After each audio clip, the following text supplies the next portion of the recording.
دوستو کہا جاتا ہے جس درخت پر سب سے زیادہ پھل لگا ہوتا ہے سب سے زیادہ پتھر بھی اسی کے نصیب میں ہوتے ہیں۔ شاید پاکستان کا مقدر بھی اسی پھلدار درخت کی طرح ہے۔ مسلم دنیا کی اکلوتی سپر پاور، مسلم دنیا کی سب سے بڑی اور طاقتور فوج اور مسلم دنیا کی سب سے بڑی میزائل پاور اور پوری دنیا کی پہلی 10 بڑی طاقتوں میں سے پاکستان کا ہونا بھی ایک بہت بڑا لقب ہے، جو کہ ایک طرف تو پاکستان کو اسلام کا آخری قلعہ ہونے کا اعزاز بخشتا ہے، تو دوسری طرف دشمن ملک پاکستان کو ہر دن عالمی سطح پر خطرناک ترین جالوں میں پھنسانے کی بھرپور کوشش کرتے ہیں، کیونکہ دنیا کی بڑی طاقتیں ہمیشہ اس بات سے غضبناک رہی ہیں کہ دنیا میں آج تک 6 ایٹمی طاقتیں اور مضبوط ترین افواج صرف غیر مسلموں کی ہی تھیں۔ پھر یہ ایک اسلامی ملک پاکستان جو کل ہی آزاد ہوا ہے ہماری طاقتور افواج کی صف میں کہاں سے آ گیا؟ کہیں اس ملک کو دیکھ کر 2-4 اور مسلمان ملک بھی اس مقام تک پہنچ گئے تو ہماری تو مسلمان دنیا پر اجارہ داری ختم ہو جائے گی۔ لہٰذا اسلام کی اس آخری دیوار پاکستان کو جیسے بھی ہو گرانا ہی ہوگا۔ اس مقصد کے لیے عالمی طاقتیں پاکستان کو آئے دن ایسی آزمائشوں میں ڈال رہی ہیں جس کا کوئی اندازہ بھی نہیں لگا سکتا۔ پاکستان کو مفلوج کر کے تقسیم کرنے کی ایک ایسی ہی سازش کے بارے میں آج آپ کو بتانے جا رہا ہوں، جس سے اللہ تعالیٰ نے پاکستان کو اپنے باغیوں کے شر سے محفوظ رکھا اور پاک فوج نے ایٹمی دھماکوں کے کچھ ہی عرصے بعد 3 دن میں 3 میزائل ٹیسٹ کر کے پوری دنیا پر لرزہ طاری کر دیا اور پوری دنیا کو یہ پیغام دیا کہ پاکستان غزوہ ہند کے لیے بنا ہے اور اللہ تعالیٰ کے رازوں میں سے ایک راز ہے جسے تم کبھی مٹا نہیں پاؤ گے۔ دوستو ہوا کچھ یوں کہ 80 کی دہائی میں امریکہ سمیت کچھ بڑی طاقتوں کو اس بات کی بھنک لگ گئی کہ پاکستان ایٹمی ہتھیار بنانے جا رہا ہے، لیکن چونکہ مغربی دنیا بالخصوص امریکہ کو ابھی افغانستان میں روس کے خلاف پاکستان کی ضرورت تھی، اس لیے امریکہ نے فوری طور پر کوئی ایکشن نہیں لیا۔ لیکن جب روس ٹوٹ گیا اور 1992 یعنی 1992 میں جب روس کی شکست زدہ فوج کا آخری قافلہ افغانستان سے چلا گیا، اس وقت روس کی عوام اور حکومت کو پاکستان پر سخت غم و غصہ تھا، کیونکہ وہ اپنی شکست کا ذمہ دار امریکہ سے زیادہ پاکستان کو سمجھتے تھے۔ اس وقت روسی فوج کے سربراہ نے بھی یہ بیان دیا کہ ہم پاکستان کو سخت سزا دینا چاہتے تھے، لیکن ہمارے انٹیلیجنس اداروں نے ہمیں بتایا کہ پاکستان تقریباً 2 سے 3 ایٹم بم بنا چکا ہے، لہٰذا ہم پاکستان کے خلاف کسی کارروائی کا رسک نہیں لے سکتے تھے۔ لیکن امریکہ اور اسرائیل کو اب یقین ہو گیا تھا کہ پاکستان تقریباً ایک ایٹمی ملک بن چکا ہے اور وہ پاکستان کے ایٹم بم کو اسلامک بوم کہہ کر پکارا کرتے تھے اور آج بھی پکارتے ہیں۔ لہٰذا امریکہ اور اس کے اتحادیوں نے یہ جائزہ لینا شروع کیا کہ اگر پاکستان 3 سے 4 سال میں ایٹم بم کا تجربہ کر بھی لیتا ہے تو پاکستان کے ہاتھ پاؤں ایسے باندھے جائیں کہ پاکستان ان ہتھیاروں کو کسی کے خلاف استعمال ہی نہ کر پائے اور استعمال ہونے سے پہلے ہی یہ ہتھیار اقوام متحدہ کی تحویل میں چلے جائے۔ اس مقصد کے لیے پہلے امریکہ نے جو کام کیا وہ یہ تھا کہ پریسلر ترامیم کے تحت پاکستان کے F-16 طیاروں کو روک دیا، یعنی رقم وصول کرنے کے باوجود یہ طیارے اسرائیل کو دے دیے گئے اور جو طیارے پہلے سے موجود تھے ان کی سروسز، ان کے پارٹس اور ان کی مینٹننس پر پابندی عائد کر دی تاکہ 2 سے 4 سال میں یہ اڑنے کے قابل ہی نہ رہیں۔ پاکستان کے پاس معراج طیارے بھی تھے لیکن وہ ایٹمی حملہ کرنے کی صلاحیت نہیں رکھتے تھے۔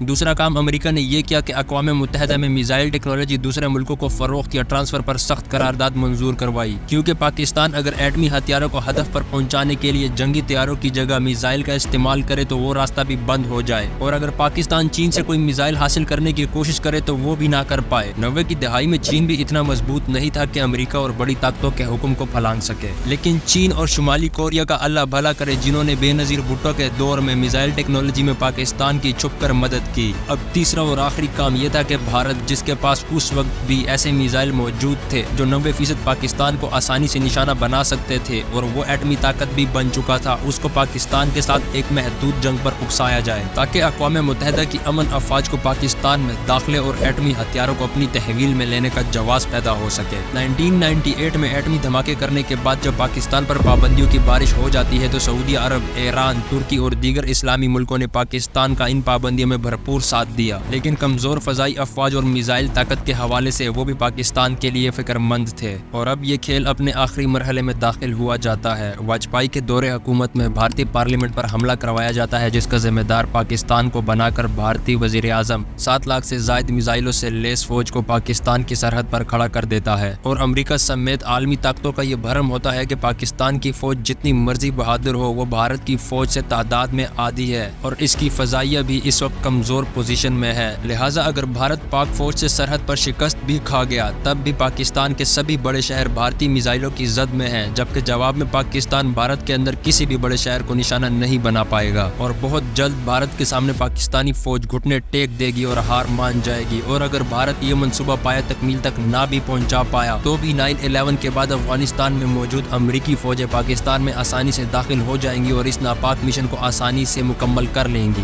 لیکن جیسا کہ